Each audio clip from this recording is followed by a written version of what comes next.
সাতপাত্র লিখেছেন সুকুমার রায়। শুনতে পেলাম পোস্তা গিয়ে তোমার নাকি মেয়ের বিয়ে।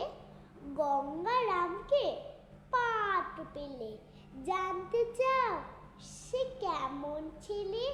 মন্দ নও সে পাত্র ভালো, রং যদিও বেজায় কালো। তার উপরে মুখের গঠন অনেকটা ঠিক প্যাঁচার মতন। বিদ্যে বুদ্ধি বলছি মশাই, ধনী ছেলে অর্ধমশাই। 19টি বার ম্যাট্রিকে সে ঘায়েল হয়ে থামল শেষে। বিষয় আসল গরিব বেজায়, কষ্টে সৃষ্টে দিন চলে যায়। মানুষ তো নয় ভাইগুলো তার, একটা পাগল একটা গোয়ার। আরেকটি সে তৈরি ছেলে, জাল করে নোট গেছেন জেলে।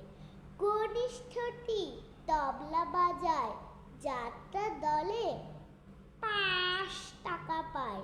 কিন্তু তারা উচ্চ ঘর, কংসরাজের বংশধর।